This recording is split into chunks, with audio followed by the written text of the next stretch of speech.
Lisosom itu sangat penting. Lisosom merupakan organ. Lisosom stability. Di mana lisosom ini ada. Lisosom ini merupakan organel kecil. Ciri khas lisosom mencakup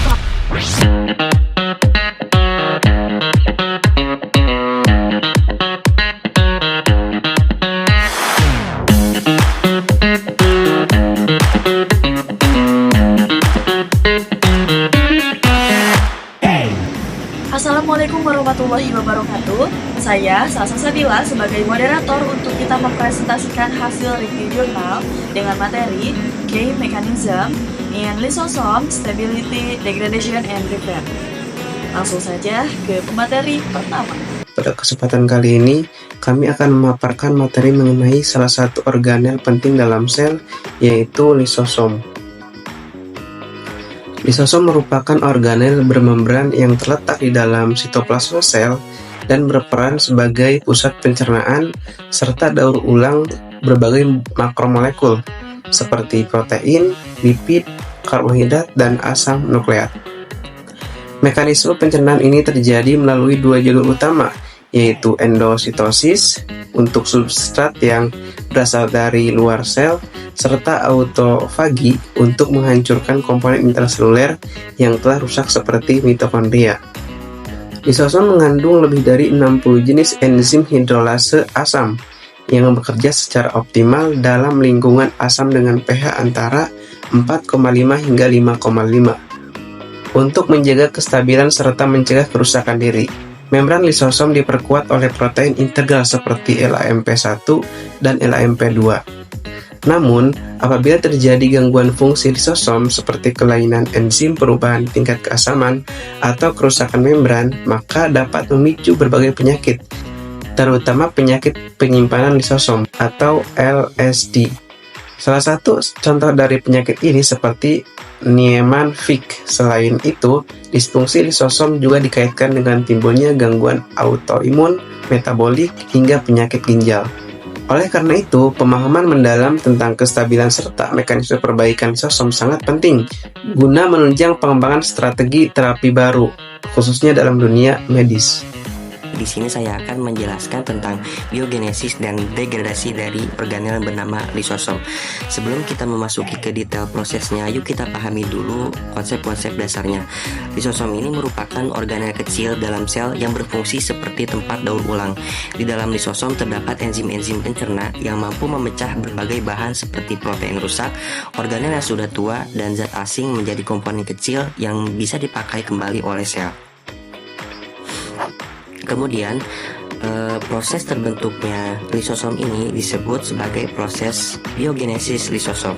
Biogenesis lisosom mencakup tahap-tahapan penting mulai dari sintesis enzim di retikulum endoplasma, penyortiran di badan Golgi, sampai akhirnya enzim-enzim itu aktif dan siap bekerja di dalam lisosom. Setelah terbentuk, lisosom ini menjalankan fungsinya dalam proses degradasi, yaitu proses pemecahan atau penguraian bahan-bahan yang tidak lagi dibutuhkan oleh sel.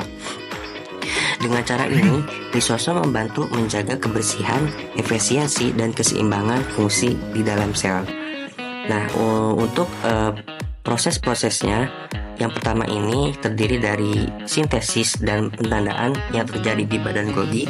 Yang kedua mencakup proses transportasi dan maturasi. Kemudian yang ketiga terdiri dari jalur endositosis. Yang keempat fusi dan pembentukan endolisosom. Kemudian yang kelima makroautofagi. Yang keenam CMA atau chaperone mediated autophagy. Kemudian yang terakhir yang ketujuh adalah mikroautofagi. Teman-teman di sini bisa melihat di gambarnya.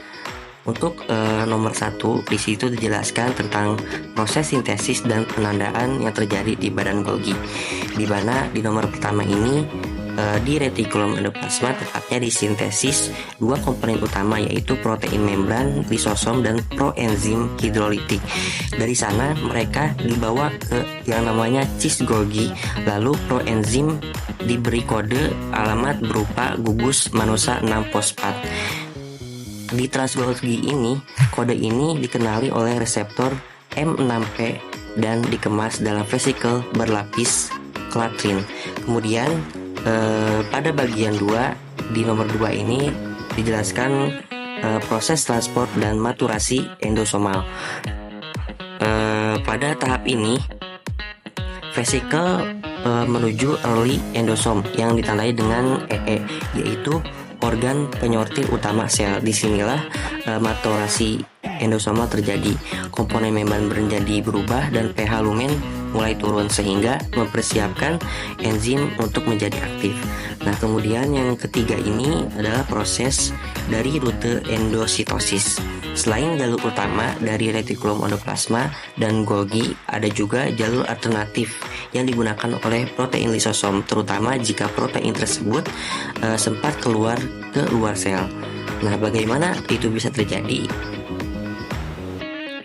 Kadang enzim lisosom atau protein lisosom yang sudah disintesis dan ditandai dengan monosana fosfat justru dilepaskan keluar sel, biasanya karena terjadi kesalahan penyortiran atau karena memang dibutuhkan untuk bekerja di luar sel. Namun sel kita mempunyai sistem yang sangat cerdas. Protein yang membawa label M6P ini bisa dikenali kembali oleh reseptor M6P yang ada di permukaan luar membran plasma. Setelah dikenali, protein tersebut akan diikat oleh reseptor M6P dan dimasukkan kembali ke dalam sel melalui proses endositosis atau proses pembentukan vesikel kecil dari membran plasma. Kemudian vesikel tersebut akan diarahkan menuju early endosome atau yang tadi disingkat EE. Dari sana, protein akan mengikuti jalur normal menuju late endosome, lalu ke lisosom untuk melaksanakan fungsinya. Kemudian di bagian 4, di nomor 4, dijelaskan proses fusi dan endolisosom. Saat mencapai late endosome tadi, pH ini akan menjadi semakin asam. Kemudian gugus M6P terlepas, enzim menjadi aktif, lalu late endosome ini menyatu dengan lisosom padat, membentuk endolisosom, tempat terdegradasinya substrat terjadi. Kemudian bisa dilihat yang nomor 5 teman-teman, ini adalah proses makroautofagi, di mana proses makroautofagi ini merupakan salah satu jenis autofagi, yaitu proses daur ulang di dalam sel.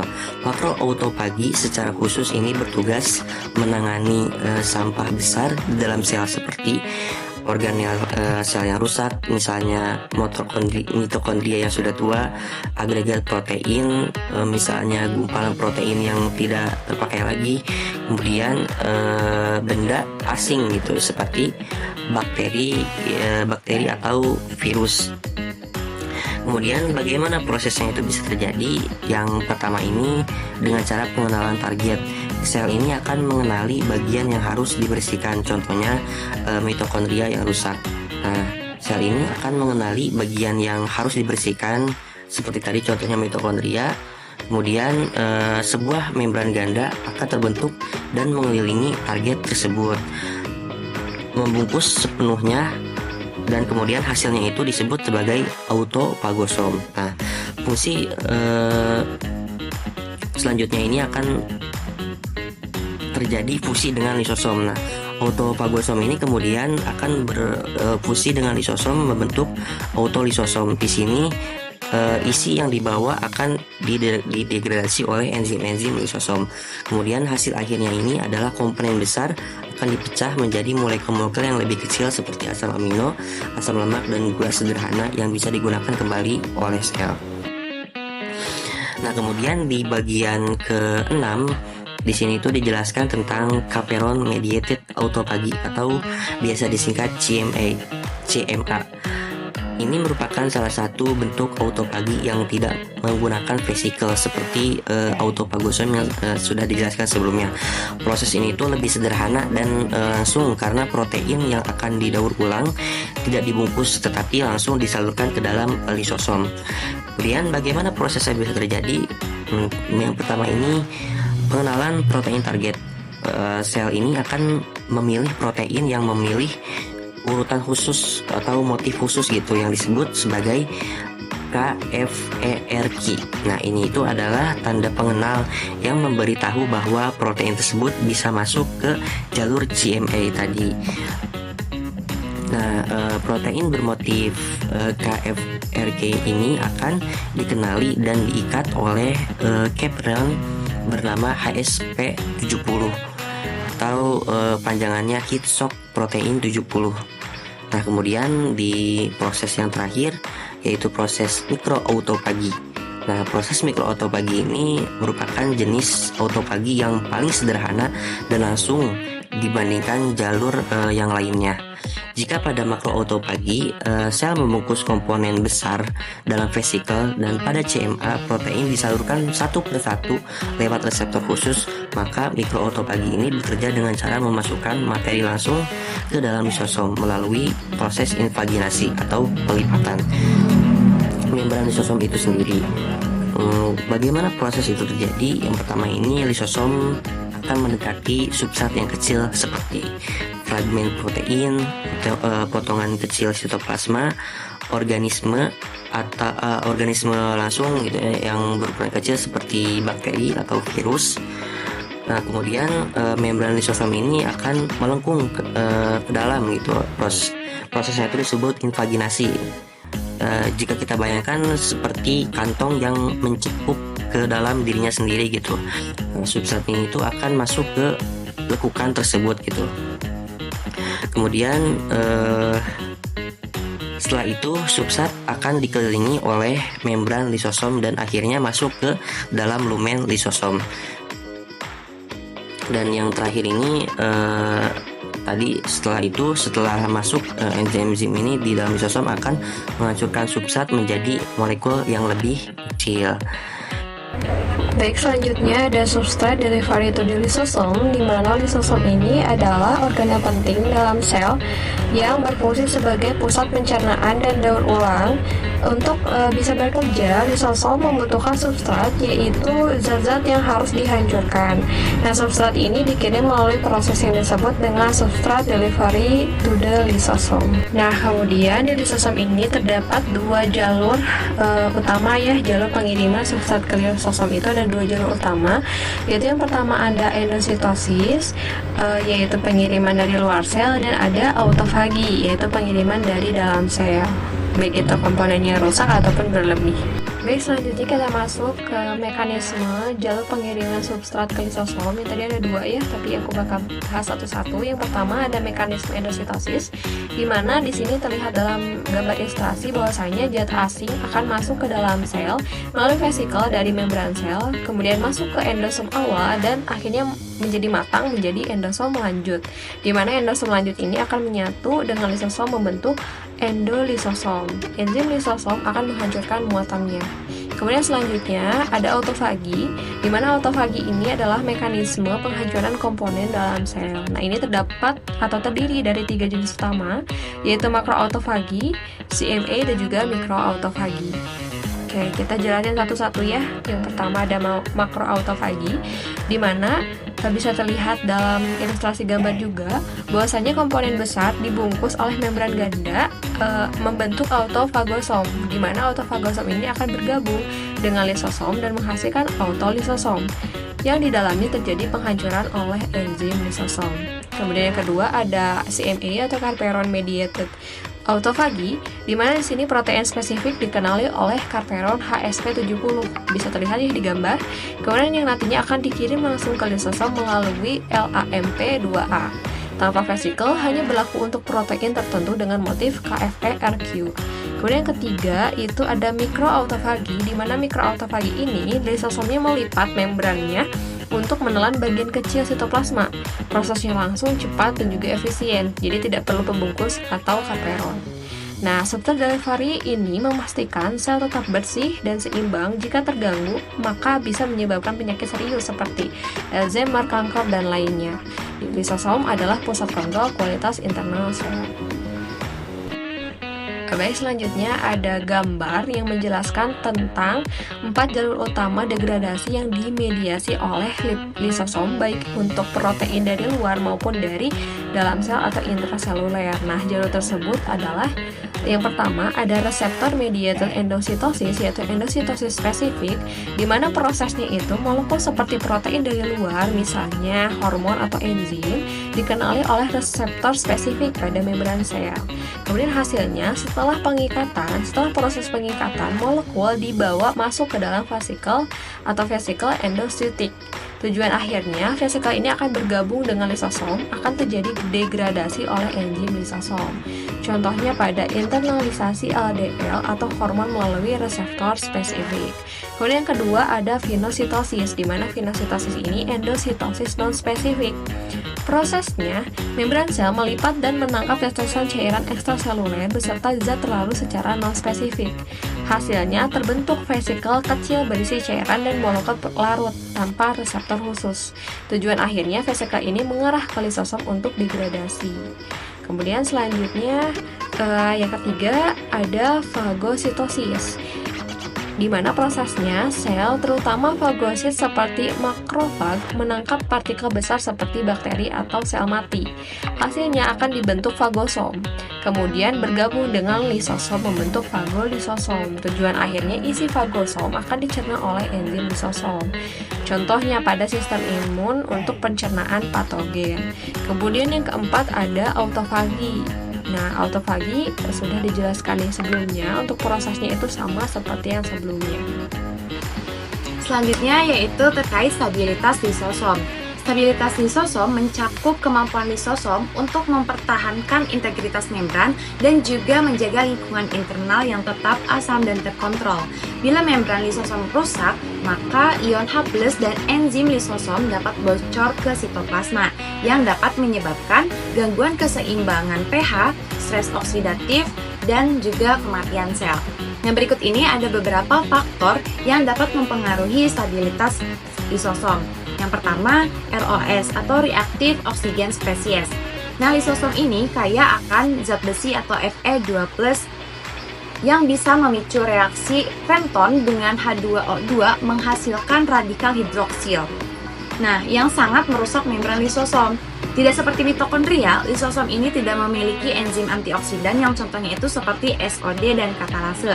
Nah, akibatnya ROS ini dapat mengakibatkan yang pertama itu mengoksidasi lipid menjadi peroksida membran, yang kedua mengakumulasi lipofuscin atau limbah sel yang tidak dapat terdegradasi. Yang ketiga menyebabkan aktivasi inflammasom NLRP3, apoptosis dan nekroptosis.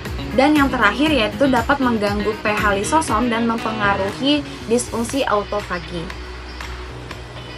Faktor selanjutnya yaitu pH. pH yang optimal pada lisosom yaitu dengan rentang 4,5 sampai 5. Nah, pH ini dijaga oleh VATPase. Nah, gangguan pH ini dapat terjadi seperti yang pertama, menurunkan aktivitas enzim hidrolitik, yang kedua, menghambat fusi dengan autofagosom, yang ketiga, mengganggu fungsi endositosis dan degradasi lipid, dan yang terakhir yaitu meningkatkan resiko defisiensi zat besi dan stres metabolik. Faktor selanjutnya yaitu ion. Ion ini sangat penting dalam lisosom seperti H+, Na2+, Fe2+, Ca2+, K+, dan Cl-. Nah, fungsi ion ini seperti untuk yang pertama menjaga potensi membran, yang kedua mengatur perbaikan membran, dan yang ketiga ini mendukung fusi vesikular dan eksositosis. Nah, namun jika Fe2+ berlebihan maka akan menghasilkan ROS sehingga akan mengakibatkan peroksidasi membran. Nah, pada Ca2+ diatur oleh TRPML1 dan TRPM2. Nah, akan mengakibatkan aktivasi jalur kematian sel. Nah, gangguan Ca2+ ini dapat menyebabkan LMP atau lysosomal membrane polymerization dan apoptosis. Faktor yang selanjutnya yaitu sphingolipid. Nah, lipid ini kompleks seperti sphingomyelin dan ceramide. Nah, jika terakumulasi maka akan adanya gangguan struktur membran. Nah, menyebabkan peningkatan permeabilitas dan resiko kerusakan lisosom. Nah, penyakit yang terkait ini seperti Gaucher, Niemann-Pick, dan Farber disease. Nah, gangguan metabolisme sphingolipid ini dapat menghambat aktivitas VATPase dan mengganggu pH lisosom. Selanjutnya yaitu dapat dilihat dari gambar ya. Dilihat dari gambar yang pertama itu reaksi pada ROS atau reaktif oksigen spesies. Di situ terdapat ROS seperti H2O2, O2-, dan OH- yang dihasilkan dari mitokondria atau masuk ke lisosom. Nah, Fe2+ ini yang ada di dalam lisosom bereaksi dengan H2O2 sehingga menghasilkan radikal hidroksil atau yang disebut reaksinya reaksi Fenton yang sangat merusak. Nah, ROS ini dapat menyebabkan peroksida lipid membran lisosom, yang kedua kerusakan protein membran seperti LAMPI atau LAMP1 atau 2. Kemudian pelepasan enzim hidrolitik ke sitoplasma dan aktivitas apoptosis. Nah, selanjutnya yaitu bisa dilihat pada bagian situ ada Fe2+ atau beziferose. Nah, ion Fe2+ ini berasal dari transporter seperti DMT1 atau ditunjukkan sebagai transporter hijau. Nah, adanya akumulasi Fe2+ ini dapat meningkatkan ROS melalui reaksi Fenton yang tadi. Nah, ketidakseimbangan Fe2+ ini juga berdampak pada fungsi mitokondria dan metabolisme sel. Selanjutnya di situ terdapat Ca2+ atau kalsium dan TRPML1. Nah, saluran TRPML1 yang biru muda itu berperan sebagai sensor ROS dan mengeluarkan Ca2+ dari lisosom. Nah, Ca2+ yang dikeluarkan atau yang dilepaskannya itu akan menyebabkan yang pertama mengaktifasi TFEB atau Transcription Factor EB untuk merangsang biogenesis lisosom baru. Nah, tetapi juga dapat mengaktifkan kalpain protease yang menghancurkan protein membran lisosom seperti LAMP1 atau 2, sehingga dapat menyebabkan LMP atau lysosomal membran permeabilization. Nah, selanjutnya yaitu dapat dilihat pada gambar terdapat TFEB atau Transcription Factor EB. Nah, TFEB ini diaktifkan oleh adanya Ca2+ dan stres oksidatif. Nah, selanjutnya berperan dalam produksi lisosom baru dan mengatur respon terhadap stres. Baik, selanjutnya adalah materi lisosomotropik agen, di mana seperti yang telah dijelaskan sebelumnya bahwa peran lisosom itu sangat penting demi keberlanjutan sel gitu. Nah, di sini lisosomotropik agen itu sebenarnya apa sih? Nah, lisosomotropik agen ini merupakan salah satu agen yang berasal dari luar sel yang akan nantinya menyebabkan ketidakstabilan lisosom gitu. Lisosomotropik agen merupakan agen senyawa kimia yang memiliki sifat mudah untuk masuk ke lisosom, dan nantinya itu ketika sudah masuk dia tidak dapat bisa keluar lagi karena terjadinya protonasi. Kemudian ketika sudah terperangkap di sana, jika dibiarkan terlalu lama akan menumpuk, dan ketika sudah menumpuk, agen senyawa kimia tersebut akan menyebabkan kebocoran sel yang dinamakan lysosomal membran permeabilization atau LMP. Selanjutnya ada contoh dari agen lisosomotropik agen, diantaranya ada chloroquine, ada amonium chloride, kemudian juga ada beberapa antibiotik seperti ciprofloxacin, kemudian juga ada obat antipsikotik, kemudian juga ada obat antidepresan, di mana ternyata antibiotik, kemudian antipsikotik, dan juga antidepresan memiliki efek samping yang jarang orang ketahui gitu, di mana jika dibiarkan terus-menerus akan menyebabkan kematian sel dan juga akan menyebabkan beberapa penyakit kronis gitu. Kemudian dampaknya apa sih? Seperti yang tadi sudah dijelaskan, ketika senyawa kimia masuk ke dalam lisosom akan berubah jadi bentuk aktif atau terprotonasi, di mana yang seperti yang kita tahu bahwa lisosom itu memiliki pH yang rendah dan juga asam.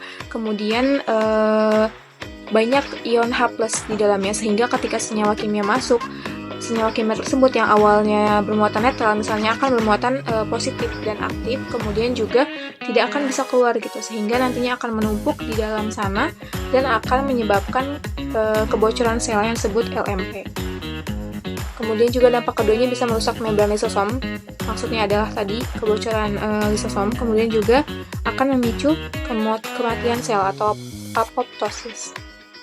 Baik, selanjutnya itu masuk ke subbab signifikansi biologis dan klinis lisosomotropik agen, di mana di sini saya menyantumkan 2 jurnal yang mencantumkan atau mengatakan bahwa ternyata agen lisosomotropik ini selain menyebabkan krisis pada lisosom normal, menjadi agen terapi juga pada beberapa penyakit kronis. Contohnya itu ada penyakit CMT4J atau itu merupakan penyakit neurodegeneratif langka. Kemudian juga ada penyakit kanker payudara, di mana agen lisosomotropik ini menjadi agen penting untuk terapi. Dan mekanismenya adalah yang pertama, pada jurnal pertama itu terdapat tikus CMT4J dengan FIK4 mutation, di mana mutasi FIK4 ini menyebabkan tikus tidak bisa memproduksi enzim secara normal dan lisosomnya menjadi abnormal. Dan kloroquine sebagai agen lisosomotropik, dia akan menurunkan keasaman dari lisosom. Normalnya kalau misalkan mencit atau tikus dengan mutasi FIK4, dia tuh lisosomnya abnormal dan membengkak. Dan pada penginjeksian kloroquine, dia akan menurunkan pembengkakan lisosom tersebut. Yang awalnya abnormal, dia bengkak, akan menurunkan bengkaknya, sehingga hal tersebut akan memperlambat degenerasi dari sel saraf gitu. Dan juga hal tersebut akan memperlambat progresi dari penyakitnya. Kemudian dengan hal itu juga akan meningkatkan umur dari tikus tersebut. Padahal tanpa kloroquine, tikus CMT4J ini akan memiliki lisosom yang bengkak, kemudian juga akan lebih cepat mati. Tetapi dengan kloroquine ini akan menurunkan dan memperlambat risiko tersebut. Pada kasus kedua, yaitu kasus pada kanker payudara, di mana mekanismenya adalah sel kanker ini akan diberi terlebih dahulu abemaciclib, di mana abemaciclib ini merupakan obat yang memang diperuntukkan untuk kanker payudara gitu. Nantinya dia akan membuat sel itu berhenti membelah. Dan pada saat itu akan masuk keadaan senescensi, di mana senescensi ini keadaan sel berhenti membelah tetapi dia tidak mati. Dan hal tersebut justru akan meningkatkan massa lisosom. Mengapa? Karena ternyata pada keadaan senescensi, lisosom sel akan lebih sering untuk membersihkan sampah-sampah yang terdapat di dalam sel, sehingga lisosom akan aktif karena kan memang tugas dia seperti itu gitu. Kemudian ketika keadaan tersebut, ternyata sel juga lebih rentan terhadap lisosomotropik agen. Dan di sini agen lisosomotropik agennya itu contohnya LLOMA dan juga salinomisin, di mana kombinasi ini yang tadinya abemaciclib kemudian juga dengan ditambah lisosomotropik agen akan menyebabkan LMP gitu, atau lysosomal membrane permeabilization, dan maksudnya adalah kebocoran dari lisosomnya, sehingga akan menyebabkan apoptosis, sehingga sel kanker akan mati secara efektif tanpa merusak sel normal. Dan dua mekanisme tadi dari jurnal ini membuktikan bahwa lisosomotropik agen memiliki peran penting untuk penyakit-penyakit kronis gitu. Penjelasan selanjutnya tentang the damage repair of lysosome. Berdasarkan jurnal ini, kenapa lisosom perlu diperbaiki? Lisosom adalah organel seperti kantong pencernaan di dalam sel. Ia mengandung enzim-enzim kuat untuk memecah sampah seluler. Tapi kalau membran lisosom rusak, isi lisosom bisa bocor ke sitoplasma dan akan merusak organel lain, mengganggu keseimbangan ion, memicu stres oksidatif, dan menyebabkan apoptosis. Nah, maka dari itu, memperbaiki lisosom rusak adalah langkah penting untuk mencegah kehancuran sel.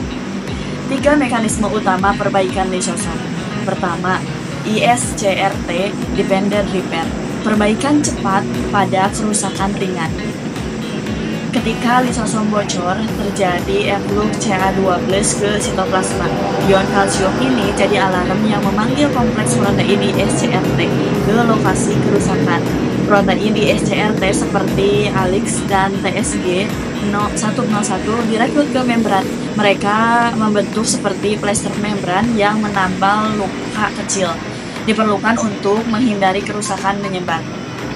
ISCRT juga digunakan dalam proses lain seperti pemisahan membran, misalnya saat virus budding, menunjukkan sistem ini sangat fleksibel. Mekanisme kedua, ISCRT Independent Repair atau PITT Pathway. Perbaikan besar via suplai lipid dari IR. Saat lisosom mengalami kerusakan lebih serius, membrannya butuh dibangun ulang. Disinilah jalur PITT bekerja. Lisosom yang rusak mengaktifkan PI4K2, mengaktifkan PI di membrannya. PI4P merekrut protein pengangkut lipid seperti ORP9, ORP10, dan ORP11.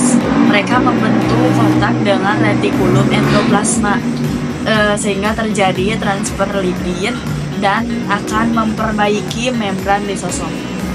PITT adalah contoh sinergi antar organel. Proses ini tidak memerlukan ISCRT, tapi lebih lambat dan cocok untuk kerusakan besar. Mekanisme ketiga, ATG2 dan LC3, Mediate Repair. Perbaikan dari dalam menggunakan elemen autofagi.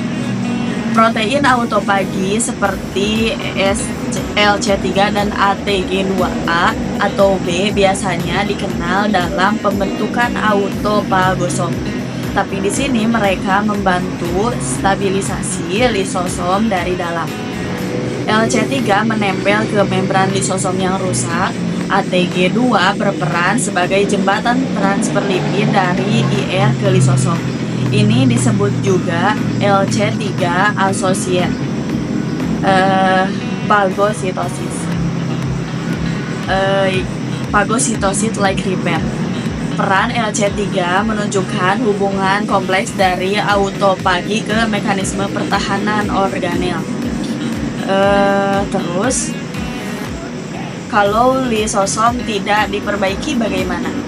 Nah, jika kerusakan terlalu parah, lisosom tidak diperbaiki tapi dihancurkan dan didaur ulang lewat proses lisofagi. Protein seperti galektin 3 mengenali bagian dalam lisosom yang terbuka atau karbohidrat membran.